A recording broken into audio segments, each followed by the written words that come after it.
કોઈ પણ સંન્યાસી બેઠો હોય, ભગવાનને આરાધન કરતો હોય અને એવી જગ્યાએથી જો એની માં પસાર થાય તો સંન્યાસીએ ઊભા થઈને પણ પોતાની માને ત્યાં પ્રણામ કરવા જોઈએ.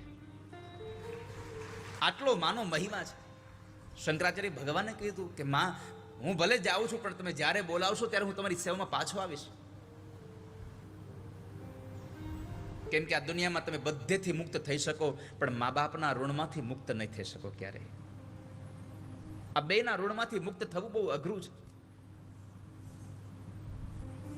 અને એના ઋણમાંથી મુક્ત થવા માટે કશું કરવું નહીં, બસ એ રાજી થાય એના માટે સારા સારા કામ કરતા રહેવા. આ ચોટીલામાં કથા છે, એનો મૂળ સંકલ્પ, એનું મૂળ મારું કારણ, ચોટીલામાં મા ચામુંડના એ દિવ્ય ચરણારવિંદમાં મારા બાપુજીની આસ્થા બહુ હતી. મારા પૂજ્ય સ્વર્ગસ્થ પિતાશ્રીની આસ્થા બહુ હતી. એ જ્યારે જ્યારે પણ ચોટીલા આવે ત્યારે ત્યારે 2-3 દિવસ અહીંયા રોકાય. દિવસમાં 2-3 વખત ડુંગરો ચડવા જાય, માતાજીના દર્શન કરે, ત્યાં બેસે અને વળી પાછા પોતે નીચે આવે. જ્યારે એને એમ થાય કે મારે જવું છે ત્યારે એક જ વાત કે મારે ચોટીલા જવું છે. અને એ પોતે અહીંયા ખૂબ આવતા. એટલે મને ત્યારથી સંકલ્પ હતો, જ્યારથી મારા બાપુજી સ્વધામ ગમન થયા ત્યારથી, કે એક વખત ચોટીલામાં કથા મા ચામુંડાને સંભળાવવા માટે જવું છે. એમાં પણ આ શારદીય નવરાત્રિનો આ પર્વ મળ્યો. એટલે આજે હું આ કથા જે કરી રહ્યો છું એટલા માટે કહું છું કે મને એ કદાચ અહીંયા આવતા હતા ત્યારે ખુશ હતા, પણ આજે એમની ચેતના એ રાજી હશે કે એને હું યાદ કરીને આ કથા કરી રહ્યો છું અહીંયા.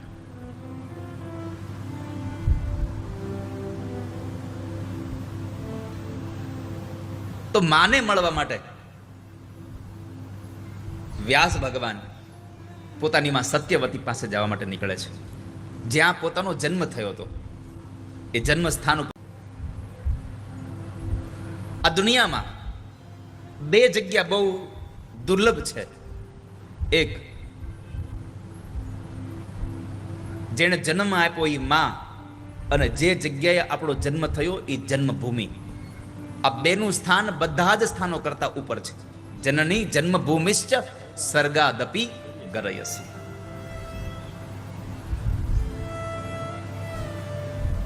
તો એ માં જ્યારે માં પાસે જવાનો અવસર આવ્યો, માં પાસે જાય છે. જે જગ્યાએ જન્મ થયો તો ત્યાં આગળ ગયા, પણ ત્યાં આગળ એને માં મળ્યા નથી. નિષાદોએ કહ્યું કે તમારી માતા તો એક લગ્ન થયા સંતનું રાજા સાથે અને જતા રહ્યા છે, પણ ધન્ય થયા અમે કે દેવતાઓ જેના દર્શન કરવા માટે આતુર હોય છે એ આજ અમારે ત્યાં આવ્યા, અમારી ભૂમિ પાવન થઈ ગયા છે.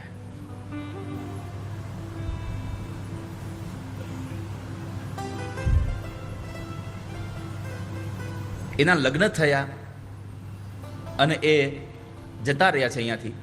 આ વાત સાંભળી એટલે તરત જ શૌનકોએ પ્રશ્ન કર્યો, બાપજી ઉભા રહો, બરાબર, તમે એમ કહ્યું કે વ્યાસજીને જન્મ આપ્યો તો એ સ્ત્રીના લગ્ન થઈ ગયા, તો શું વ્યાસજીના જન્મ પહેલા એ સ્ત્રી કુંવારી હતી? અને જો કન્યા હતી તો એ ઘરમાં રહીને એ બાળકને જન્મ કેવી રીતે આપી શકે? અમને પ્રશ્ન થયો છે, કૃપા કરીને અમને આ સમજાવો કે એનો જન્મ આવી રીતે કેમ થયો? આ સત્યવતી કોણ હતા?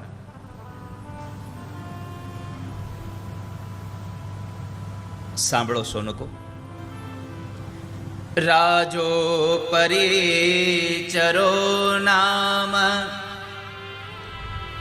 ધાર્મિક સત્યસંગરઃ ચેદિદેશપતિ શ્રીમાન બભુવ દ્વિજપૂજક. દ્વિજ પૂજક. વ્યાસજીનો જન્મ કેમ થયો એની કથા બહુ શ્રેષ્ઠ દૈવ ભાગવતમાં આપી છે. કન્યાના લગ્ન ન થાય અને એની પેલા બાળક જન્મે, અને એ છતાં પણ કન્યાની કોઈને ખબર ન પડે કે આને બાળક જન્મી ગયો છે, અને એ બાળક જન્મે એ પણ આટલો તેજસ્વી. ધરાવીન ધાન ન નીપજે, કુળવીન મારું ન હોય, જેસલ જખરો નીપજે, જેની માં હોથલ પદમણી હોય. માં સારી હોય પૂજાયા છે એની માં જુઓ તમે. જેટલા જેટલા ભગવાનના ભક્તોને યાદ કરો, ભગવાનના ભક્ત બન્યા એને યાદ કરવા કરતા એની માને તમે જુઓ આગળ. ધ્રુવજી મહારાજની કથા આપણે બધા સાંભળીએ છીએ, પણ ધ્રુવજી મહારાજને આ બધી પ્રેરણા આપી કોણે? એની માતાએ. પ્રહલાદની કથા આપણે સાંભળીએ છીએ, પ્રહલાદે ભગવાનનું ભજન કર્યું, ભગવાન સ્તંભમાંથી પ્રગટ થયા પ્રહલાદ માટે. શું કામે? પ્રહલાદની માતા કયાધુએ એને સંસ્કારો આપ્યા છે. શિવાજી આ ધર્મને બચાવ્યો કેમ? માએ એને સંસ્કારો આપ્યા છે.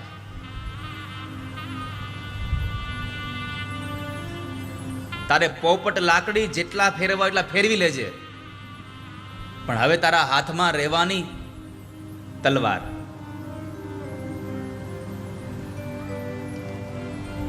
માટે સંતાન સારું થાય તો સમજવું મા બાપના સંસ્કારો અને મા બાપની અવસ્થા સારી છે. આપણી વ્યવસ્થા સારી ન હોય ને તો એક વખત ચાલશે, પણ આપણી અવસ્થા તો સારી હોવી જોઈએ વાલા ભક્તજનો. અવસ્થાનો અર્થ ઉંમર નહીં હો.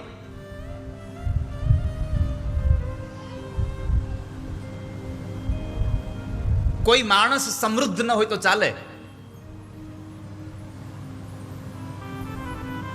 પણ એ માણસ પાસે અવસ્થા હોવી જોઈએ, એક સ્થાન હોવું જોઈએ. જે સ્થાન પૈસાથી પ્રાપ્ત ન થાય એ સ્થાન ભગવાનની ભક્તિથી પણ પ્રાપ્ત થઈ જાય, તમારા વ્યવહારથી પ્રાપ્ત થઈ જાય.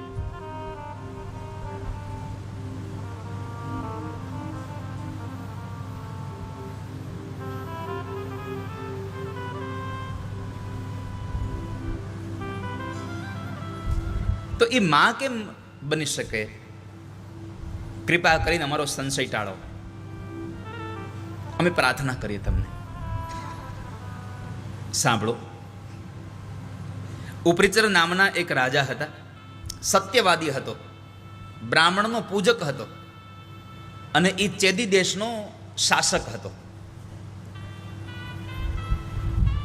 ઇન્દ્રની સાથે એની એટલી મિત્રતા, ઇન્દ્ર સાથે એમની એટલી ગાઢ સંબંધ કે ઇન્દ્રએ સ્ફટિક મણીનું વિમાન એને આપેલું.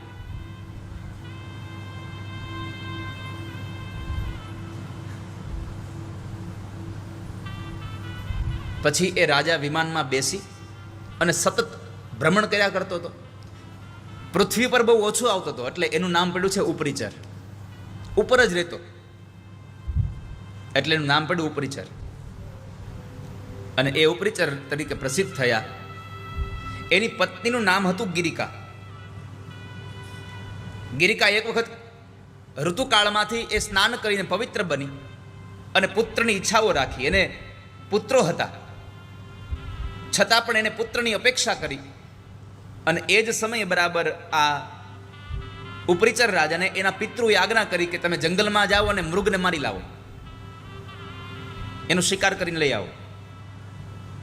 તો ઉપરીચર રાજાએ વિચાર્યું કે પિતૃઓની આજ્ઞાને મારે માન્ય રાખવી જોઈએ, એટલે એમણે એના પત્નીની ઈચ્છાને સંતોષી નહીં અને પોતે જંગલમાં આખેટ માટે એટલે કે શિકાર માટે ગયા છે. પણ મન એનું પત્નીમાં હતું. કામના એટલી પ્રવેશ કરી અને એ કામને લઈ એના શરીરમાંથી તેજ પ્રસવ થયું. પણ એ તેજને એક બાજ દ્વારા એની પત્ની સુધી મોકલાવે છે. અને ઘટના એ ઘટી કે જે બાજ એ તેજને લઈને જાય છે એમાં બીજા એક સમળી બાજે આવી અને ઝપાટ મારી તો બાજના મોઢામાં જે પડ્યો હતો એ પડી જાય છે નીચે એક નદીમાં. એમાં એક માછલી હતી. એ માછલી ગયા જન્મમાં અદ્રિકા નામની અપ્સરા હતી. અને એક બ્રાહ્મણ ઊભા ઊભા ભગવાનને અર્ઘ્ય પ્રદાન કરતા હતા. તો એ અપ્સરાએ પાણીમાં એના પગ પકડ્યા. એટલે તપોનિષ્ઠ બ્રાહ્મણે એને શ્રાપ આપ્યો કે તે જળની અંદર મારી આ વ્રતમાં ભંગ કર્યો છે, તે મારી મજાક કરી છે, માટે હું તને જ્યાં શ્રાપ આપું છું કે તું જળમાં રહેવાવાળી માછલી બનીશ. એ માછલી બને છે. પ્રાર્થના કરી કે મને આમાંથી મુક્તિ ક્યારે મળશે? તો કહે છે કે તારા ઉદરમાંથી 2 સંતાનો જન્મશે ત્યારે. હવે પેલા ઉપરી ચરનું તેજ જે એ પાણી પડ્યું તો માછલી ગળી ગઈ, અને એટલે એના ઉદરમાં ગર્ભ રહ્યો, અને ગર્ભને લઈ થોડો એ સમય વ્યતીત થયો. એમાં એક વખતના સમયે માછીમાર માછલીઓ પકડવા માટે જાય છે. એમાં આ માછલી એના હાથમાં આવી જાય છે, એને ઘરે લઈ જાય છે.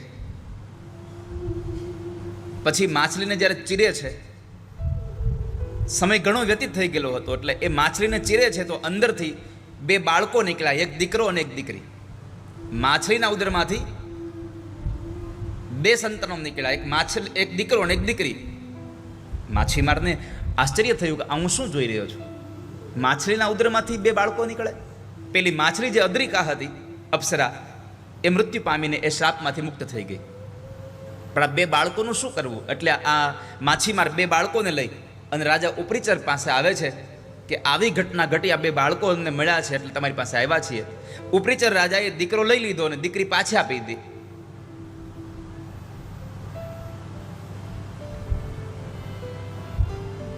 દીકરીનું પાલન પોષણ કરે છે,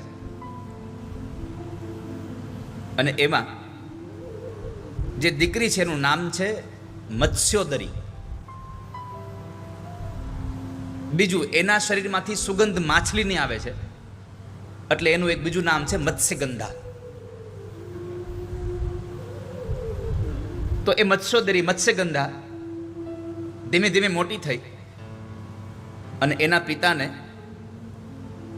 એ મદદ કરવા લાગી. એના પિતાનું કામ હતું માછીમારી કરવી, અથવા તો નદીના એક કિનારેથી પેસેન્જરને બેસાડી મુસાફરોને બીજા કિનારે મૂકવા જવા. દીકરી મોટી થઈ ગઈ, યુવાન થઈ, દેખાવડી હતી, રૂપવાન હતી. એમાં એક વખતના સમયે મધ્યાંતરના થયું અને બરાબર એનો પિતા ભોજન કરવા બેસે છે, અને એવા સમયે પરાશર ઋષિ આવ્યા છે. પરાશર ઋષિને નદીના સામે કિનારે જવું હતું, એટલે કહ્યું કે મને સામે કિનારે મૂકી જાવ ને. એટલે મત્સ્યગંધાના પિતાજીએ કહ્યું કે અત્યારે હું જમવા બેઠો છું, તમને જો બહુ ઉતાવળ હોય તો મારી દીકરી તમને મૂકી જાય. એટલે પરાશર ઋષિ કીધું કઈ વાંધો નહીં, એ ભલે મને મૂકી જાય. પરાશર ઋષિને લઈ અને મત્સ્યગંધા જ્યારે જાય છે નાવ લઈને, નદીની મધ્યમાં જ્યારે નાવ પહોંચે છે ત્યારે પરાશર ઋષિનું મન એ મત્સ્યગંધામાં લાગ્યું. એણે કામને ભોગવવાની વાત કરી. મત્સ્યગંધા કહે છે, આપ તો ક્યાં બ્રાહ્મણ અને હું ક્યાં એક માછીમારની દીકરી. આપ ક્યાં તપોનિષ્ઠ અને હું ક્યાં આ અભગણી. મહારાજ, આ યોગ્ય નથી લાગતું મને. સમય છે દિવસનો, દિવસના સમયે કામને ભોગવવો નહીં કરે. એ સમય પરાશર ઋષિએ મંત્ર જપથી પાણી લઈ અને ચારેય બાજુ અંધકાર કર્યો. ચારેય બાજુ અંધકાર કર્યો. તો સ્ત્રીએ કહ્યું કે હજી હું કુંવારી છું, લગ્ન થયા નથી મારા, અને આપ તપોનિષ્ઠ છો, પછી મારું શું? પરાશર ઋષિએ કહ્યું કે તને દીકરો થશે. દીકરો પણ એટલો તેજોમય હશે કે જેની કીર્તિ ચારે કોર ફેલાતી હશે. અને બીજું સૌથી વધારે અગત્યનું કીધું કે તારે ત્યાં જે દીકરો થશે એ વિષ્ણુના અંશમાંથી પ્રગટ થશે. અને મારી સાથે કામને ભોગવ્યા પછી પણ, એક બાળકને જન્મ આપ્યા પછી પણ તારું કન્યા તત્વ ક્યાંય જશે નહીં, તું કન્યા જ રહીશ. પણ અહીંયા એક વાત મને યાદ આવે, ભાગવતના 9મા સ્કંદના 19મા અધ્યાયનો 17મો શ્લોક છે. શ્રીમદ ભાગવતના 9મા સ્કંદના 19મા અધ્યાયનો 17મો શ્લોક ભગવાન વ્યાસે લખ્યો છે. માત્રા સખા દુહિત્રાવા ના વિવિક્તાસનો ભવેત બલવાનિન્દ્રિયજ્ઞમો વિધ્વંસ પિકર્ષતિ. વિદ્વમ સમપી કરશતિ. ભગવાન વ્યાસે હજારો વર્ષ પહેલા લખી નાખ્યું છે કે એકાંતની અંદર માં અને દીકરાએ ન રહેવું, એકાંતની અંદર પર પુરુષ અને પર સ્ત્રીએ રહેવું નહીં ક્યારે. ભાઈ અને બેનને એકલા ન રહેવું, બાપ અને દીકરીને એકલા ન રહેવું. કારણ આ ઇન્દ્રિયો બહુ બળવાન છે. આ હજારો વર્ષ પહેલા લખાયેલું છે. આજે આપણે બધા પેપરોમાં વાંચીએ છીએ, આપણે બધા ટીવીમાં સમાચારમાં જોઈએ છીએ કે સગા બાપે પોતાની દીકરી ઉપર નજર બગાડી. વાંચીએ છીએ ને આપણે, સાંભળ્યું છે, વાંચ્યું છે, આપણે જોયું છે. તો દીર્ઘદ્રષ્ટા હતા ભગવાન વ્યાસ. કલિયુગમાં એને ખબર હતી કે આવો સમય આવશે, એટલે એને લખી નાખ્યું કે પર પુરુષ અને પર સ્ત્રી, એક સ્ત્રી અને એક પુરુષ ક્યારેય એકાંતમાં રહેવું નહીં. માં અને દીકરાને પણ ન રહેવું, ત્યાં સુધી કીધું છે. તો અહીંયા પરાશર ઋષિ અને મત્સ્યગંધા બંને જણા એકાંતમાં હતા અને એણે કામને ભોગવ્યો અને એનાથી જે દીકરો થયો એ ભગવાન વ્યાસજીની છે. પરાશર ઋષિના દીકરા છે, સત્યવતીના દીકરા છે. એ વિષ્ણુના અંશમાંથી પ્રગટ થશે. તું માં બનવા છતાં તું કન્યા જ રહીશ. અને એ વ્યાસજીનો જન્મ થયો. એ વ્યાસજીએ વેદનો વિસ્તાર કર્યો એટલે એનું નામ વ્યાસ પડ્યું છે. પુરાણોની રચના કરી. પછી તો એમણે મહાભારતના ઉત્પત્તિના કાળની કથા બતાવી છે. કારણ આ નિષાદ કન્યા જે સત્યવતી હતી એના લગ્ન શંતનુ રાજા સાથે થયા અને એને ત્યાં જે સંતાનો થયા એ જે વંશ આગળ ચાલ્યો એ મહાભારતનો કાળ છે. સત્યવતીથી 2 સંતાનો થયા. થોડી વાર મારે માટે તમને મહાભારતમાં લઈ જવા છે. મહાભારત તો દિવ્ય કાળ, આ દિવ્ય આખો ગ્રંથ છે કે જેમાં આપણે કેટલી વખત આપણે મહાભારતોને ગાતા હોઈએ છીએ, કેટલી વખત આપણે મહાભારતને સાંભળ્યું છે. ઘણા લોકોએ તો કેટલાય ઘરમાં મહાભારત કર્યું હોતે છે.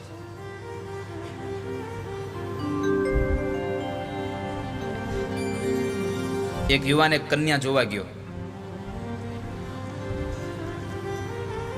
કન્યાને જ્યારે જોવા ગયો એટલે ચા પાણી પીને પછી કન્યા સાથે વાતચીત કરવા માટે બેન બેઠા હતા.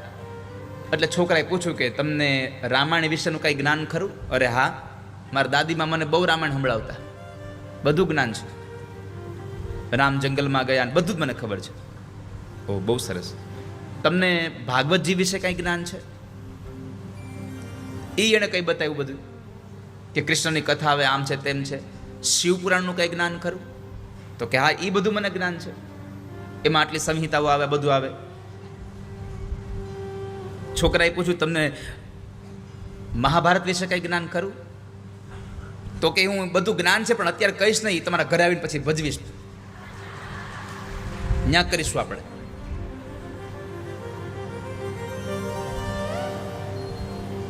પણ આ તો મહાભારતનો કાળ છે બાપ.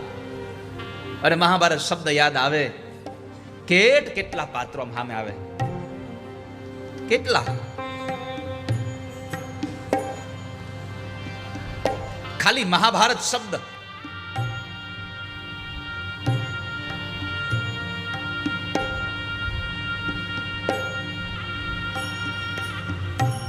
જે માણસે મહાભારત વાંચ્યું છે, જે માણસે મહાભારતને સાંભળ્યું છે, જે માણસે મહાભારતને માણ્યું છે, જાણ્યું છે, એના જીવનમાં પછી ક્યારેય મહાભારત ન થાય,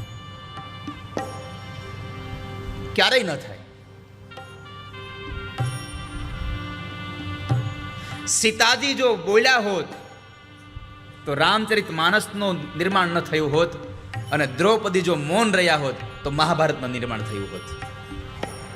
દ્રૌપદી બોલ્યા છે, અંધના અંધ. ઘણા લોકો કહે છે આપણે કે દ્રૌપદીના બોલવાથી મહાભારત થયું, અંધના અંધ. અને સીતાજીને મૌન રહ્યા, રામને વનવાસ આપ્યો છતાં પણ કશું બોલ્યા નહીં. કે વચન તો મારા સસરાએ આપ્યા હતા, મારા પતિએ નહીં. તમે એની પાસે જાઓ, આવું સીતાજી ન કહ્યું, પણ પોતાના પતિની સાથે જંગલમાં જાય છે. અને સાચી આર્ય નારી એ જ છે જે પોતાના પતિના દુઃખના સમયમાં એને સાથ આપે. સુખમાં તો બધા સાથે રહે, દુઃખમાં સાથે રહે, એ સાચી પત્ની છે. 3 વ્યક્તિઓની પરીક્ષા થાય છે. એક વિદ્વાનની પરીક્ષા થાય છે,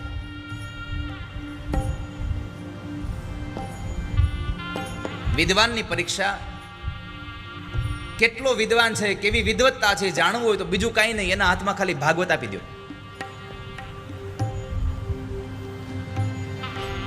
ભાગવત આપો એટલે ખબર પડી જાય કે આ કેટલી વિદ્વત્તા ધરાવે છે.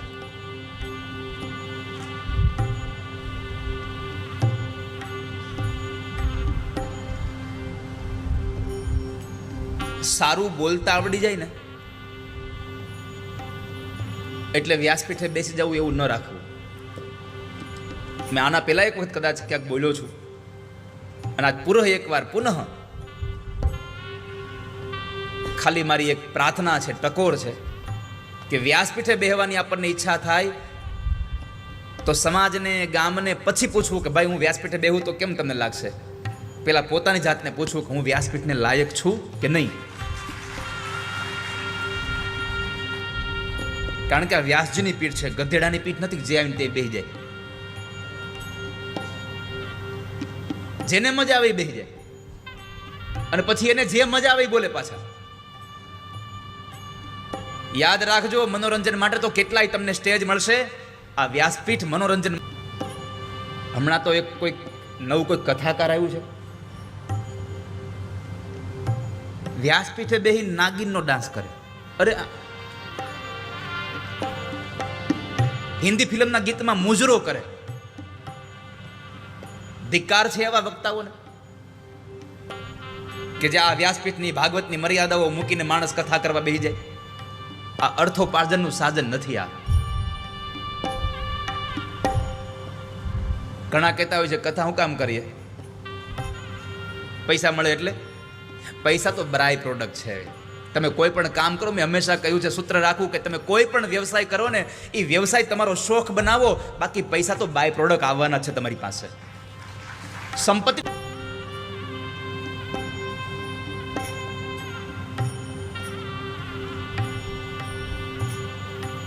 આપણે આપણા વ્યવસાયને વફાદાર નથી રહેતા, બીજે ક્યાં વફાદાર થશું આપણે? હે, તમે જે જગ્યાએ જ્યાંથી રોટલો તમારો, જ્યાંથી તમારી આજીવિકા છે, ત્યાં તમારું સમર્પણ નથી, ત્યાં તમારી કોઈ જાતની તમને આમ આદર સન્માન નથી, તો શું તમે જીવન જીવવાના? પૈસા તો ચોરે લઈ આવે છે, પૈસા તો ચોર પણ લઈ આવે છે. તમારી પાસે આવેલા પૈસામાં તમને આનંદ આવવો જોઈએ. 5 રૂપિયા ઓછા ભલે આવે પણ જિંદગીમાં જ્યાંથી લઈ આવો ત્યાંથી સમર્પણ સાથે લઈ આવજો. તમારા પૂરેપૂરા આત્મસમર્પણ સાથે લઈ આવજો. જ્યાંથી લઈ આવો ત્યાંથી. તમે જ્યાં છો ત્યાં બસ હું ત્યાં છું.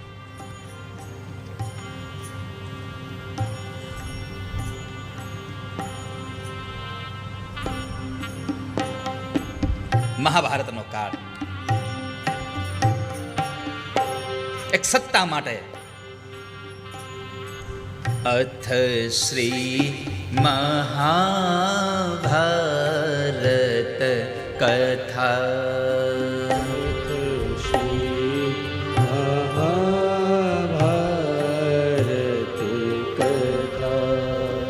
અથ શ્રી મહાભારત કથા.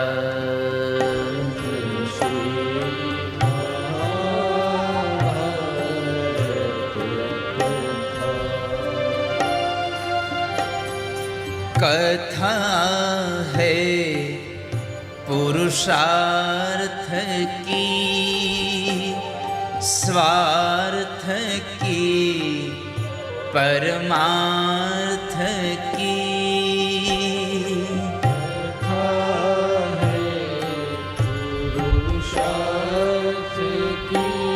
કેટલો પુરુષાર્થ, કેટલો સ્વાર્થ અને કેટલો પરમાર્થ. પાંડવોએ પુરુષાર્થ કર્યો, કૌરવોએ સ્વાર્થ રાખ્યો અને કહેતા આનંદ થાય છે આપણા કૃષ્ણએ એમાં પરમાર્થ કર્યો છે. કનૈયાએ પરમાર્થ કરી બતાવ્યો મહાભારતમાં. નહીં તો પાંડવો પાસે રાજ્ય આવે એમાં કૃષ્ણને શું લેવા દેવા, ઈ કહો લો. પણ છતાંય આ રાજ્ય પાંડવો પાસે આવે એના માટે મથામણ તો કૃષ્ણએ કરી છે.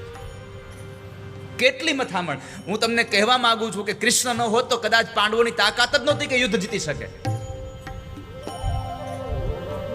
અર્જુનની ક્યાં તાકાત હતી? એ તો હથિયાર મૂકીને બેસી જ ગયો તો. આ તો કૃષ્ણએ કીધું કે એ કુંતાના દીકરા ઉત્તિષ્ઠ કૌંતેય, ઊભો થા, તારે લડવાનું છે. અને તારાઓની સાથે નહીં, આ ધર્મના વિરોધીઓ સાથે તારે લડવાનું છે. આ ધર્મનું યુદ્ધ છે. કથા હે પુરુષાર્થ કી, स्वार्थ की परमार्थ की.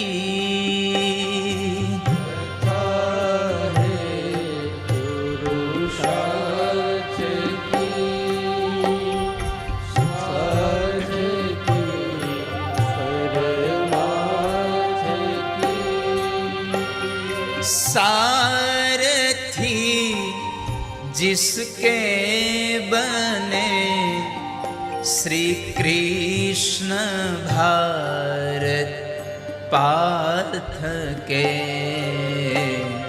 सारथी जिसके बने श्री कृष्ण भारत पार्थ के.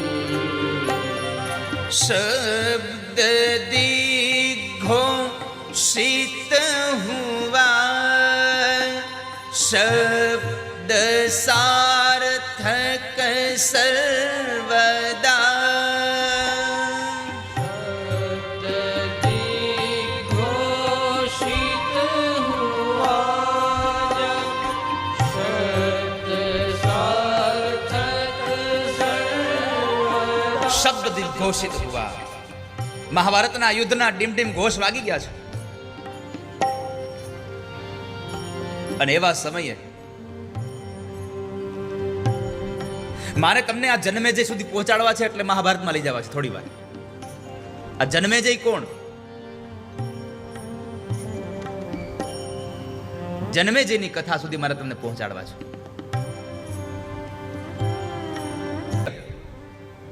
એને પણ ક્ષય રોગ થયો, જેની બે પત્નીઓ હતી. કાશીરાજની બે દીકરીઓ અંબિકા અને અંબાલિકા, 3 દીકરીઓનું હરણ કર્યું હતું ભીષ્મ પિતામહે. અંબિકા અને અંબાલિકા, આ ત્રણેયનું હરણ કરી અને લઈ આવ્યા હતા. પણ અંબાએ કહ્યું કે મેં મારા સ્વયંવરની અંદર મનોમન મેં મારા પતિ તરીકે શાલ્વને માન્યા છે, એટલે હું મારા મનથી એને પરણી ચૂકી છું, વરી ચૂકી છું અમે એકબીજાને, અને છતાં તમે મને અહીંયા લઈ આવ્યા છો. મેં મારા મનની વાત તમને કરી દીધી, હવે તમારે જે કરવું તે કરો. અંબાને મૂકી દીધા, છોડી દીધા, કે જે મનથી કોઈકને વરી ચૂકી છે એ સંતાન સારું ના આપી શકે. જતા રહો. શાલ્વએ એનો સ્વીકાર ન કર્યો, અને પછી એ અંબા બન્યા શિખંડી. એ અંબા શિખંડી બન્યા. સ્ત્રી ઉપર હથિયાર ન ઉતારું ભીષ્મ પિતામહે કહ્યું. મહાભારત તો મહાભારત છે.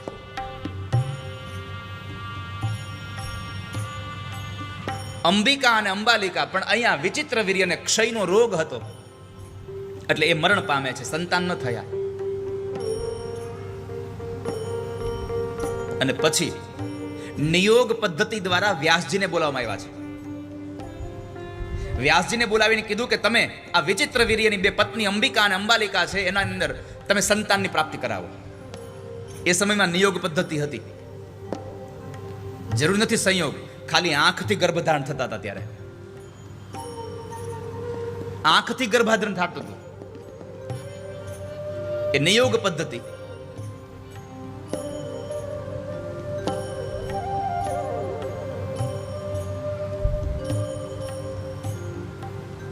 કુંતીએ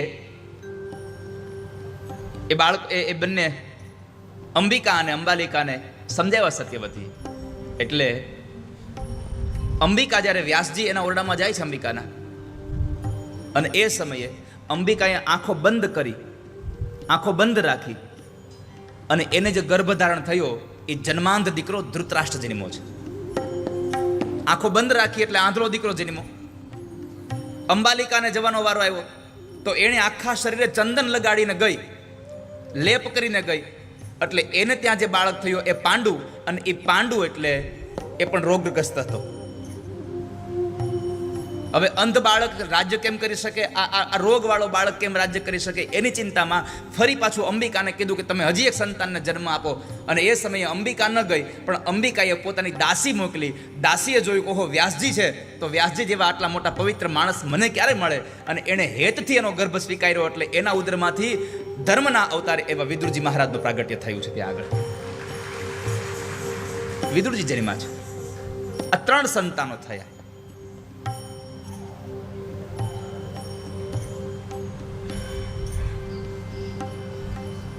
ધૃતરાષ્ટ્ર, પાંડુ અને વિદુર, આ 3ની ઉત્પત્તિ થઈ.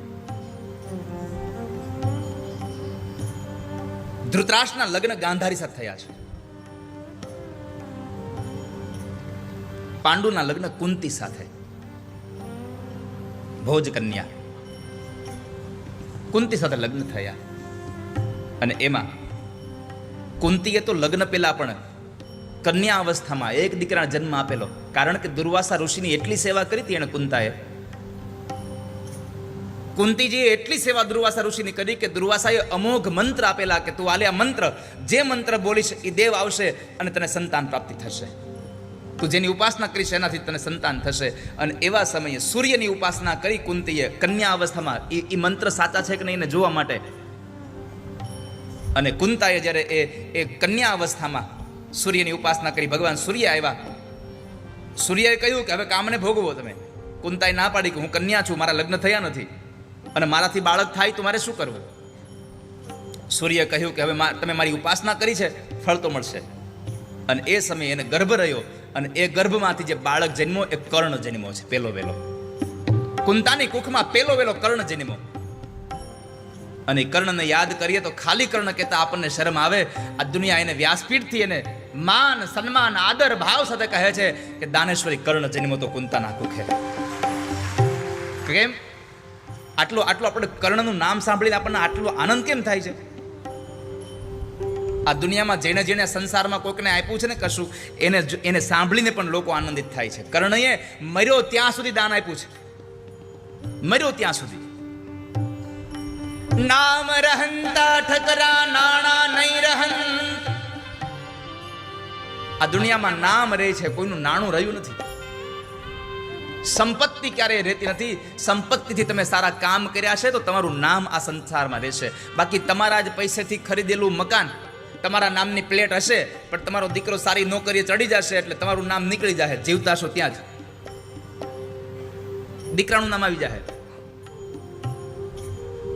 પરંતુ તમે જ્યાં દાન પુણ્ય કર્યા હશે ત્યાં તકતી નહીં બદલાય. પછી નામ રહંતા ઠકરા નાણા નહીં રહંત, કીર્તિ કેરા કોટડા કોઈથી પાડ્યા નહીં પડંત. જેણે પોતાના નામની કીર્તિ ફેલાવી છે, જેણે પોતાના નામનો યશ ફેલાવ્યો આ સંસારમાં, કર્ણ તો કર્ણ છે. કર્ણ ઉપર તો જેટલા દિવસ બોલવું એટલા દિવસ બોલી શકાય એમ છે.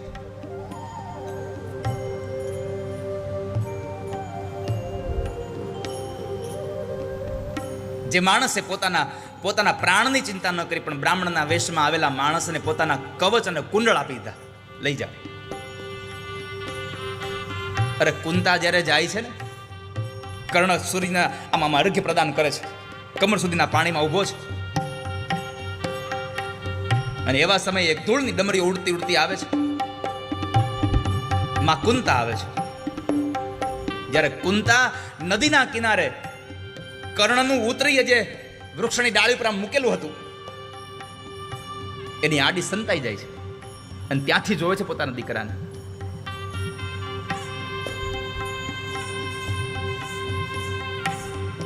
પ્રવેશ થયો કુંતાનો.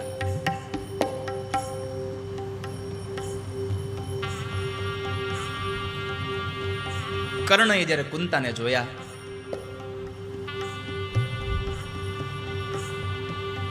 પ્રણામ કર્યા ને એટલું કીધું, પ્રણામ રાજમાતા, પ્રણામ. એમ ન કહ્યું માં રાજમાતા, પ્રણામ. આ સંસારમાં તમે પ્રલોભન, આ સંસારમાં તમે આમ તમે સ્વાર્થ તો જુઓ.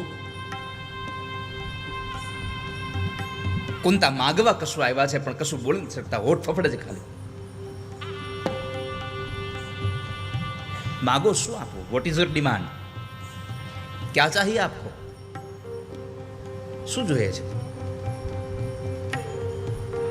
કર્ણએ જરા કટાક્ષ કર્યો છે. જેણે રોજ આપ્યો એ માગી કેમ શકે?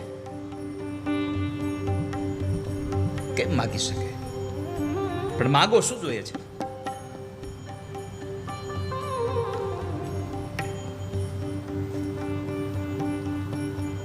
તમે માગો અને હું ન આપું એવું બને જ નહીં. કુંતાએ કહ્યું આપશો ને, આપશો ને. કર્ણ એટલું જ બોલ્યા છે કે કવચ અને કુંડળ મારા હતા જે મારા પ્રાણની રક્ષા કરે, એ આપી દીધા છે. બાકી એ બાકી હોત તો એ પણ તમને આપી દેતા. ત્યારે માગો શું જોઈએ છે?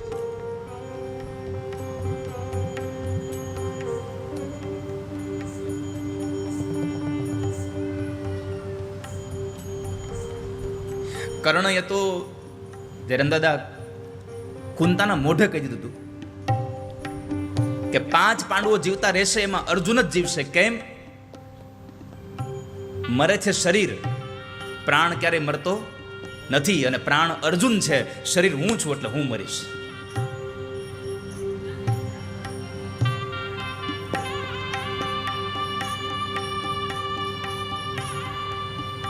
જેને કહ્યું કે જાઓ 5 પાંડવો જીવશે,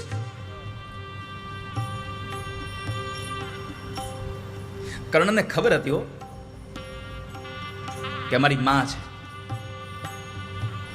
પણ માણસ એટલું આમ અંદરથી આમ પેલો બની ગયેલો કે મને જન્મતાની સાથે જેને આમ મુકતા જીવ ચાલી ગયો.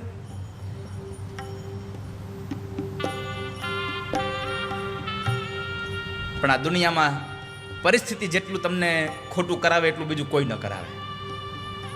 તમારી પરિસ્થિતિ એવી આવી જાય કે તમારે ખોટું કર્યા વગર ચાલે જ નથી.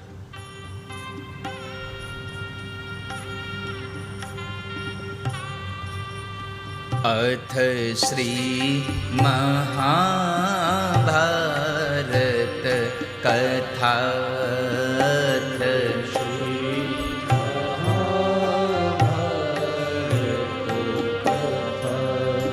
અથ શ્રી મહાભારત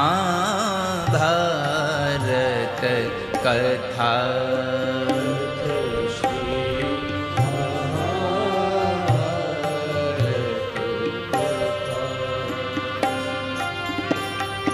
कथा है पुरुषार्थ की. કર્ણ પાસે એક બાણ એવું હતું કે જે અર્જુનને મારી શકે. એક બાણ એવું હતું જે અર્જુનને મારી શકે. અને એ બાણની એને વિદ્યા યાદ ના આવે એટલે કૃષ્ણ એને ગમે બાજુ ચારે બાજુ માયામાં નાખી દેતા. મહાભારતમાં લખ્યું છે કે જેમ બને તેમ કૃષ્ણ કર્ણથી અર્જુનને દૂર રાખવાના પ્રયત્ન કરતા હતા.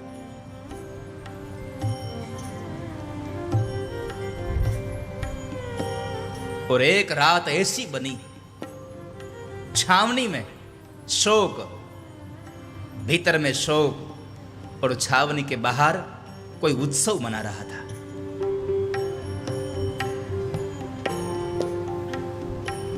ઘટોત્કચ જ્યારે બધાને મારી રહ્યો છે ત્યારે દુર્યોધને કર્ણને કીધું કે કર્ણ હવે તમે આને મારી નાખો, નહીં તો આ મારી નાખશે બધાને. તમારી પાસે પેલી વિદ્યા છે, યાદ છે? કર્ણએ કીધું મને યાદ છે, પણ એ આના માટે નથી. તો એ તો અર્જુન માટે છે. એ અર્જુન માટે છે. અરે પણ અર્જુનને મારવા તો રહેશું ને આપણે, હશું તો આ આપણને મારી નાખશે. વારંવાર આગ્રહ કરાવી અને અંતે કર્ણના હાથે જે પેલી વિદ્યા હતી કે જે અર્જુનને મારી શકે એવી તાકાત ધરાવતી હતી, કૃષ્ણને જેનો ડર હતો, એ વિદ્યાનો ઉપયોગ અંતે કર્ણએ દુર્યોધનના કહેવાથી ઘટોત્કચ ઉપર કરી નાખ્યો. આ બાજુ ઘટોત્કચ મરાય છે એટલે પાંડવોની છાવણીમાં દુઃખ છે અને પાંડવોની છાવણીની બહાર કૃષ્ણ બેઠા બેઠા હસતા હતા. કૃષ્ણ હસી રહ્યા છે.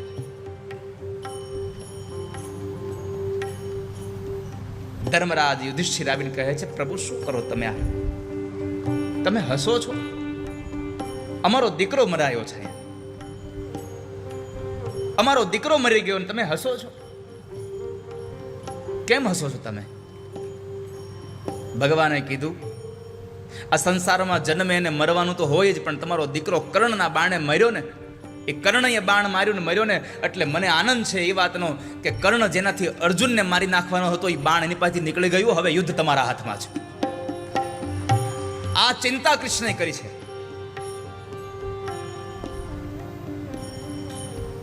પણ કહેવા દો કે કૃષ્ણએ ચિંતા એટલા માટે કરી છે કે પાંડવોએ કૃષ્ણનું ચિંતન કર્યું છે.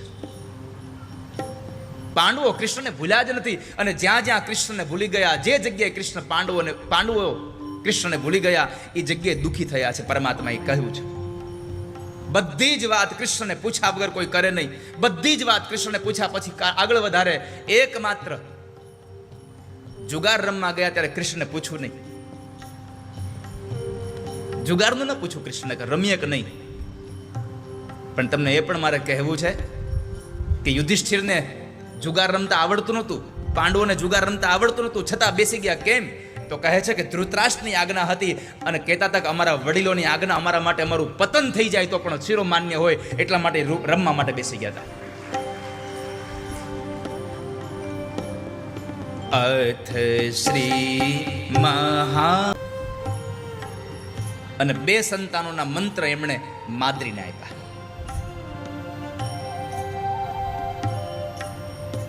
નકુલ અને સહદેવ. પણ કહેવાયા 5 પાંડુના જ, પાંડવો જ કહેવાય. આ 5 સંતાનો થયા માદ્રી દ્વારા, નકુલ ને સહદેવ. કુંતા દ્વારા 3, યુધિષ્ઠિર. પાંડવોના દીકરા અભિમન્યુ, એને 7 કોઠાના યુદ્ધની અંદર એવો ઘેર્યો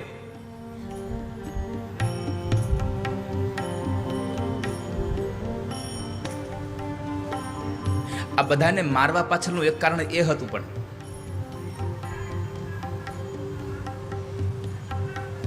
કે અભિમન્યુને મારવા વાળાને મારું નહીં ત્યાં સુધી મને શાંતિ નહીં થાય. દીકરો હતો બેનનો.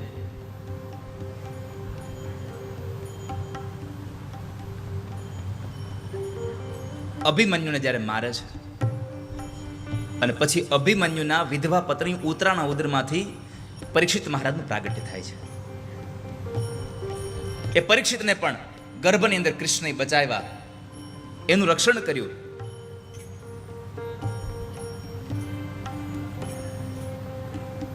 અને એ પરીક્ષિત મહારાજ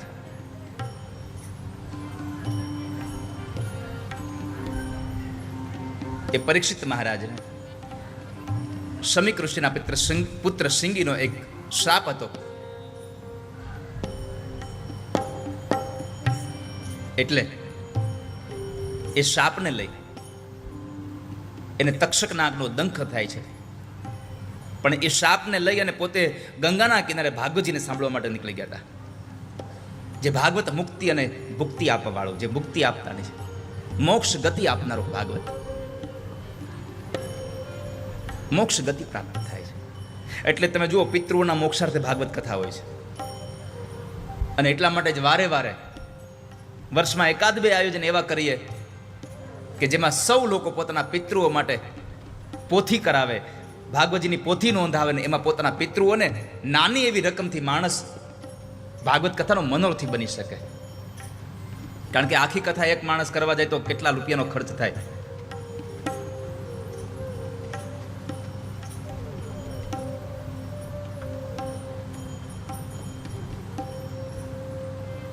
કથા કરનાર કોઈ વક્તા હોય ને એનો એટલો બધો ખર્ચો હોતો જ નથી. આ તમને એક વાત મારે આજે કહેવી છે. કથાના વક્તાનો એટલો ખર્ચો નથી હોતો, પણ વાતો શું થાય, એની કથાનો અમારે આટલો ખર્ચો થયો. એ હું તમે જેટલી રકમ બોલ્યા બધી રકમ તમે એને દક્ષિણામાં આપી છે. તમે 1 કરોડ 2 કરોડ રૂપિયા વાપરો, પણ તમે મંડપના વાપર્યા છે, જમણવારના વાપર્યા છે, બીજા તમારા રોજના 3 જોડી કપડાં એના વાપર્યા છે.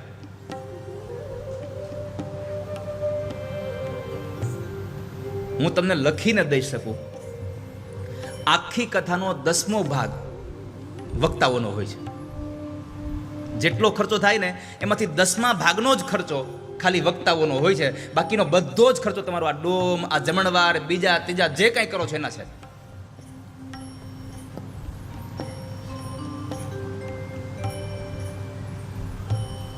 એટલે એક માણસ મોટી કથા ન કરી શકે આખો, પરમાત્માએ સંપત્તિ ના આપી હોય તો નાનો માણસ કાયમના માટે અંદર કોસતો હોય. ક્યારેક જ્યારે આવી કથામાં આવે ત્યારે વિચારતો હોય કે અમારી થાય આવી કથા થાય તો.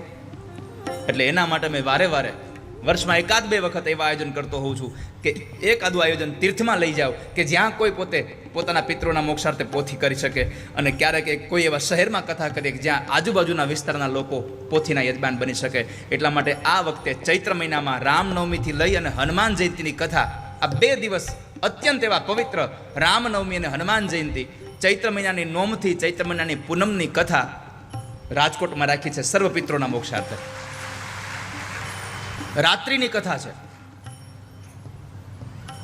નાનો માણસ પણ થોડી સંપત્તિ ભેગી કરીને પણ પોતાના પિતૃઓનો પાટલો નોંધાવી શકે, પોતાના પિતૃઓની પોથી મુકાવી શકે, એની આરતી પૂજા ત્યાં કરાવી શકે, એના માટેનો એક નમ્ર પ્રયાસ છે આ. અને આ કથા રાધે રાધે પરિવાર દ્વારા આયોજિત છે રાજકોટની, કે જ્યાં સૌ લોકો સાથે મળીને કથા કરી રહ્યા છે. રાતની કથા છે. તમને બધાને પણ એની ખાલી જાણ કરું છું કે તમારે કોઈને પણ એમાં પિતૃઓ માટે થઈને તમારે પોથી નોંધાવી હોય તો તમે કાઉન્ટરે નોંધાવી શકો છો. ખાલી 31,000 રૂપિયા રાખ્યા એના.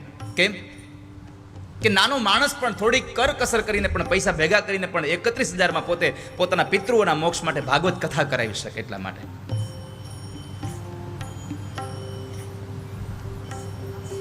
અને કદાચ તમે પોથી ન નોંધાવો તો કાંઈ નહીં, રાજકોટ તો કાંઈથી આઘું છે નહીં. અને આખો દિવસ તમે તમારું કામ કરજો, નોકરી કરજો, કથા રાતની છે. સાંજે 8:30 થી 11:30ની કથા છે, રાત્રિ કથા છે. એટલે સાંજે કથા સાંભળવા આવજો. એટલે આપ સૌ એને યાદ રાખજો. 3જા મહિનાની કદાચ 27 તારીખથી મારા ખ્યાલથી લગભગ કથા છે, મને બહુ યાદ નથી કથાની તારીખ, પણ હા જો આવી ગયો. આ 27 માર્ચથી 2 એપ્રિલ. એકવાર તાળીથી વધાવીએ.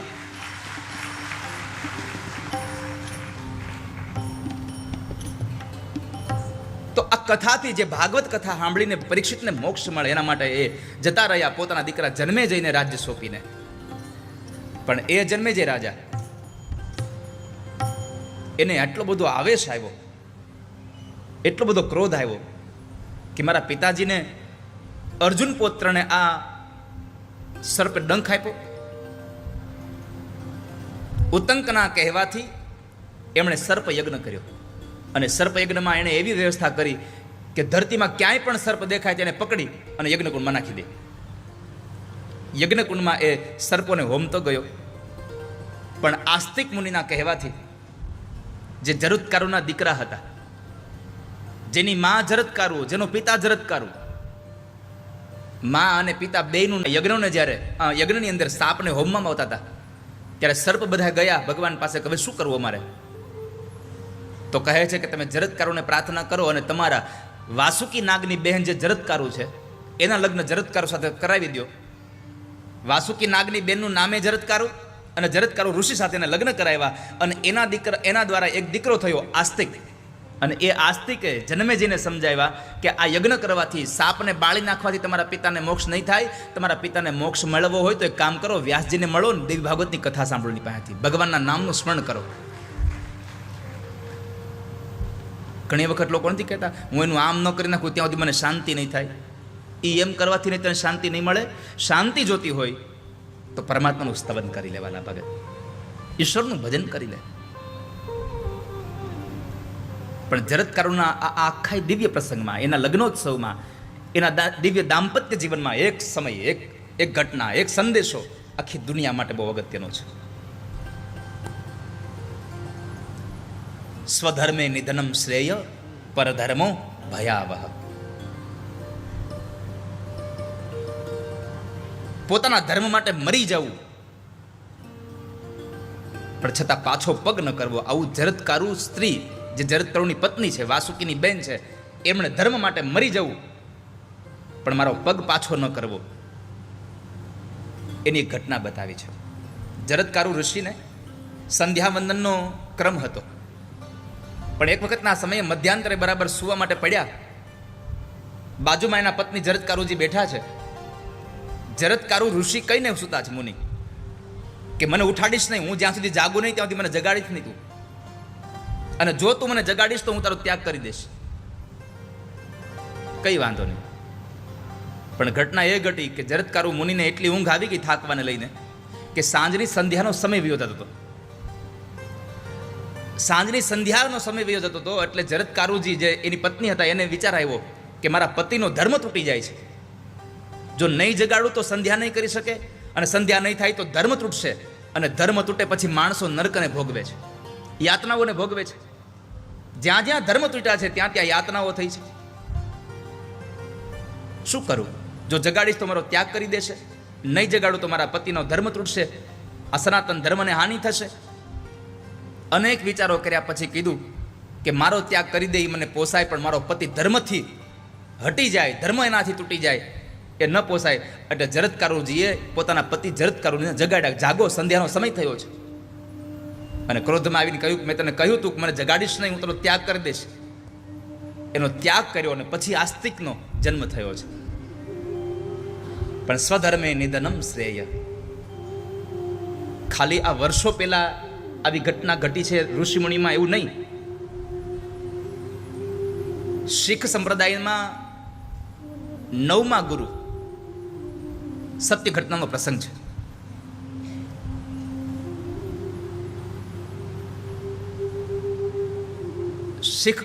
શીખ સંપ્રદાયમાં 9મા ધર્મગુરુ ગુરુ તેગ બહાદુરજી, તમે કદાચ નામે સાંભળ્યું હશે. તેગ બહાદુરજી 1675માં શરૂઆતની અંદર કાશ્મીરી પંડિતોએ ગુરુ તેગ બહાદુર પાસે એની મદદ લેવા માટે સંપર્ક કર્યો. કારણ કે કાશ્મીરના હિન્દુઓને સમ્રાટ ઔરંગઝેબ ઇસ્લામ અપનાવવા માટે થઈ અને અત્યંત દબાણ કરતો હતો. જે માણસ ઇસ્લામ ન સ્વીકારે એનું મસ્તક જુદું કરી દેવું, આવો હુકમ બહાર પાડેલો. અને એ સમયે પંડિતોના પ્રતિનિધિત્વ કૃપારામ એના વિશાળ પ્રતિનિધિત્વમાં એના મંડળ સાથે એની સાથે ગુરુ તેગ બહાદુરને મળ્યા. અને ગુરુ તેગ બહાદુરને કીધું કે તમે આવું કંઈક સમજાવો તો અમને આમાંથી છૂટી શકે, નકર 1000 પંડિતો ઇસ્લામ સ્વીકારી લેશે. શું કરીશું? ગુરુ તેગ બહાદુરે કીધું કે ઔરંગઝેબને કહી દો કે એક ગુરુ તેગ બહાદુરને તમે સમજાવી દો, જો એ ઇસ્લામ સ્વીકાર કરે તો અમારે કોઈને કંઈ તમારે કહેવું નહીં પડે, અમે 1000 પંડિતો ઇસ્લામ સ્વીકાર કરી લેશું. આ સમાચાર ઔરંગઝેબને મળ્યા. ઔરંગઝેબે કીધું કે ઓહો, આ તો હાવ નાની વાત છે, એકને જ કરવાનો 1000 આપણી પાસે આવે. ગુરુ તેગ બહાદુર માટે થઈ અને ફોજ મોકલી, પકડી આવો, જાઓ. એને લઈ આવ્યા. એને કીધું કે તમે ઇસ્લામ સ્વીકાર કરી લો, અને જો ઇસ્લામ સ્વીકાર નહીં કરો તો મારી નાખવામાં આવશે, તમને તમારું મસ્તક જુદું કરી દેવામાં આવશે. ગુરુ તેગ બહાદુરે કીધું કે ના, ઇસ્લામ સ્વીકાર નહીં કરવું.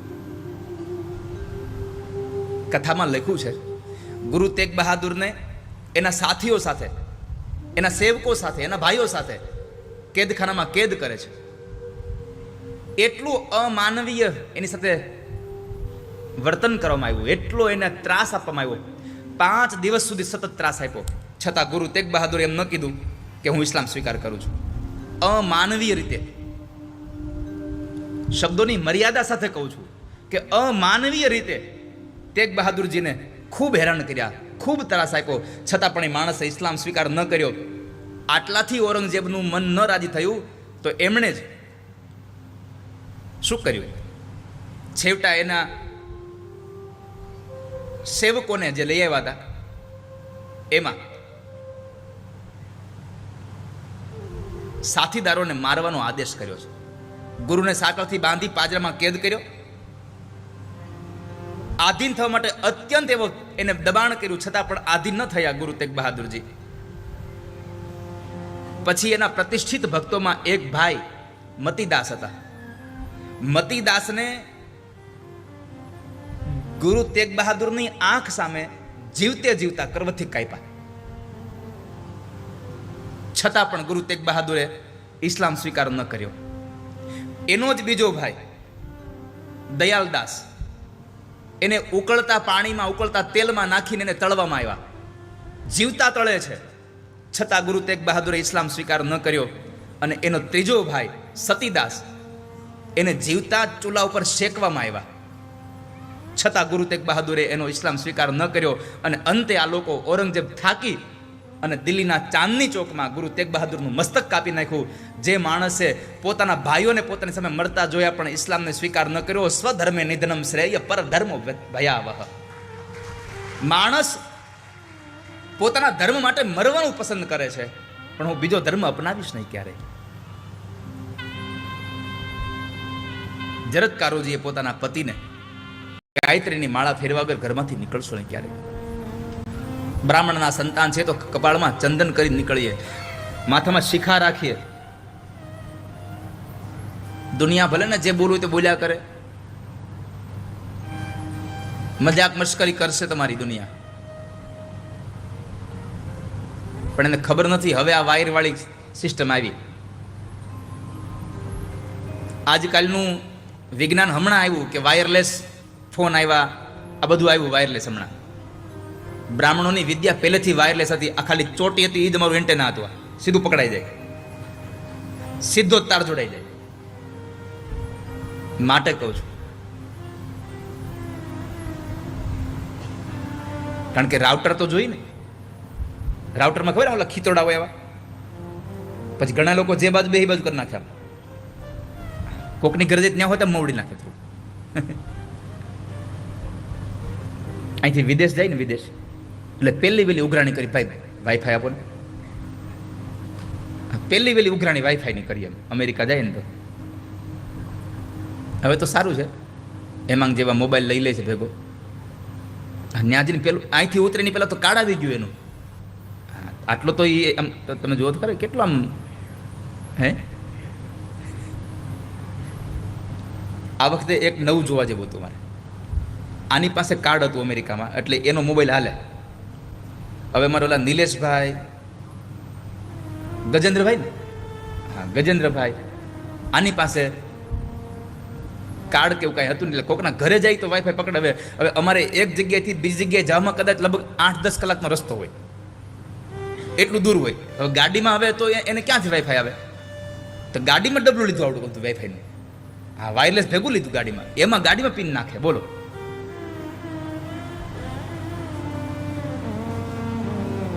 પણ હું તો મજાક સાથે ખાલી એટલું કહું છું, બાપ આ શિખા છે ને એ બ્રહ્મ સાથે જોડવાનો એક તમારો વાયરલેસ છે. વાલા ભક્તજનો, શિખા રાખજો, ચંદન કરજો, યજ્ઞોપવિત ધારણ કરજો. ખાલી દોરાના તાગણા પહેરવા નથી, યજ્ઞોપવિત પહેરવાની છે. યજ્ઞોપવિત ત્યારે સાર્થક થશે કે જ્યારે તમે એના નીતિ નિયમો પ્રમાણે રહેતા હશો, અને તો જ તમને કામ આપશે, બાકી કામે નહીં આપે. મોઢામાં માવા ભર્યા હોય ને તમે ગાયત્રીની માળા કરતા હોય તો એની કરતાં તમારે માળા ન કરવી સારી. મોઢામાં બ્રાહ્મણના છોકરાઓને મારી એટલી પ્રાર્થના છે, દુનિયાને બંધ કરાવતા હોય તો આપણે પહેલાં કરવું જોઈએ કે આપણે માવા બંધ કરી દેવા જોઈએ, આપણે માવા ન ખાવા જોઈએ. આટલી કથાઓ તમે સાંભળો છે, પણ આ તો ઓલા ગામડાની કહેવત જેવું છે, પાડામાંથી ગમે એટલું પાણી રેડો એને કાંઈ અસર ન થાય. કાળમીંડ પથ્થર હોય આ અમુક તો. જોકે તમે કોઈ નથી ખાતા એટલે સારું છે, બધા મારે આ કોઈ નથી ખાતા, પંકજની કોઈ ખાતા જ નથી અમારે, હાવ નિર્વ્યસની.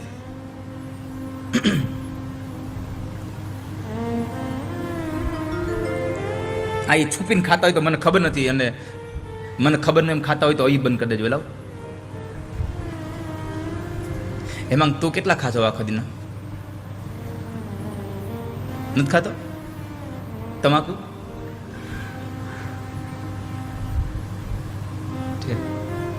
ખાઓ, 2 ખાતા હોય તો 10 ખાઓ. બાપુ છે કે દઉં? હું લાવ્યો ભેગી. હા ક્યાં ગઈ?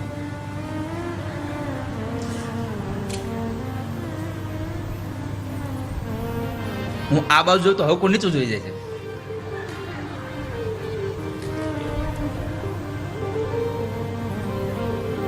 આ એટલા બધા સંસ્કારી છોકરાઓ છે, મોઢું પછી લંડનમાં ગંગાના કિનારે પર્ણકુટીરમાં રહી અને વ્રત લીધું કે હું જિંદગીમાં અસત્ય નહીં બોલું, બીજા કોઈ પણ પ્રકારનું નિયમ પાલન ન કરે પણ હું અસત્ય નહીં બોલું.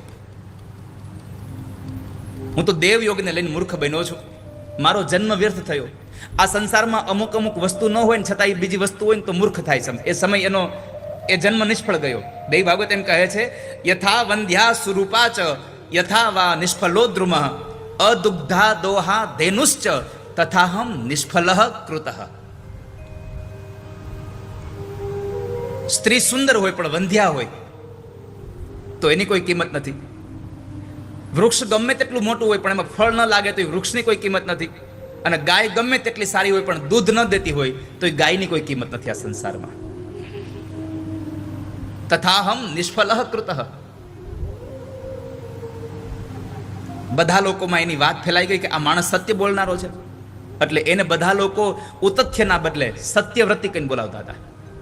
સત્યવ્રતી નામ બોલાવતા હતા. એમાં એક વખતના સમયે એક ભૂંડનો શિકાર કરવા માટે શિકારી આવેલો, એને બાણ મારેલું પણ શિકારમાં એ બાણ લાગેલું લોહીથી ખરબડાયેલું એ સુવર સત્યવ્રતની આગળથી નીકળ્યું અને ખાલી એની પીડા જોઈ અને અંદરથી એ નામનો શબ્દ નીકળી ગયો. નકર શબ્દ એમ છે પણ બિંદુ વગરનો, બિંદુ રહિત સારસ્વત મંત્ર બોલાઈ ગયો એ. વિચાર્યું જો સત્ય બોલીશ તો પેલા પશુને મારી નાખશે, અસત્ય બોલીશ તો મારું વ્રત તૂટી જશે, હવે કરું શું? પણ જુઓ, જે મૂર્ખ માણસ હતો એ ખાલી 2 વખત એ એટલું બોલ્યો અને માતાજીના બીજ મંત્રનો પ્રભાવ કેટલો કે માણસ પંડિતની જેમ, જાણે વાલ્મીકી ઋષિ બોલતા હોય એવા પંડિતની જેમ એ માણસ બોલ્યો, યા પશ્યતિ ન સા બ્રુતે યા બ્રુતે સા ન પશ્યતિ. વિદ્વાનની વાણી બોલી ગયો કે જે જોઈ શકે છે એ બોલી નથી શકતું, જે બોલી શકે છે એ જોઈ નથી શકતું, એટલે મને પૂછ ન કરીશ, મારો ખોટો સમય ન બગાડીશ. ખાલી 2 જ વખત બિંદુ રહિત સારસ્વત બીજ મંત્ર એનો ઉદ્ગાર કર્યો અને માણસ વિદ્વાન થઈ ગયો. અને એને આ વિદ્વાનની એ મોટો એટલો પ્રખર પંડિત બન્યો કે પંડિતો એનો યશગાન ગાવા લાગ્યા બધા પંડિતોની વચ્ચે. અને આ સમાચાર જ્યારે ઘરમાં મળ્યા ત્યારે ઘરના લોકો એને આવી અને લઈ ગયા છે. આવી ઉતથ્યની કથા કે માં નિર્ભય બનાવે, માં અભયત્વને પ્રદાન કરાવે, માં જ્યારે એની વારે ચડે તો શું ન કરી શકે, એવી કથા ભગવાન વ્યાસે જન્મે જઈને સમજાવી. માં જગદંબાના આ બીજ મંત્રનો મહિમા સમજાવ્યો અને એ મહિમા સમજાવી અને હજી માં દુર્ગાના પ્રાગટ્યની કથા એટલે કે સુદર્શનની કથા છે. એ સુદર્શનની કથા આવતીકાલ આપણે સવારે 10 વાગે મળીશું, ત્યારે ગાશું. આવો. મેં 2 દિવસમાં તમારો 11 મિનિટનો સમય લીધો હતો, એક દિવસ 3 મિનિટ અને એક દિવસ 8 મિનિટ. આજે 1 મિનિટ મેં વહેલા પૂરી કરી છે, એટલે હવે 10 મિનિટ તમારી મારી પાસે લેણી રહી.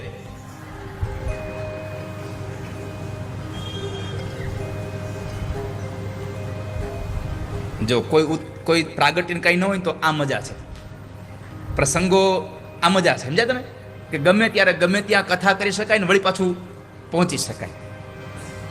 તો આવો, આજના દિવસની કથાને વિશ્રામ આપું. એ વિશ્રામના સમયે માના દરબારમાં તમને પુનઃ એકવાર કે તમે કોઈ લોકોને પણ સેવા કરવી હોય આ કથા માટે અથવા તો તથાસ્તુ વિદ્યાપીઠ માટે, તો તમે ત્યાં આગળ કાઉન્ટરે જઈને તમારું નામ લખાવશો એટલે એની યાદી અહીંયાથી જાહેર થશે. આવો, આજના દિવસની કથાને વિશ્રામ આપું.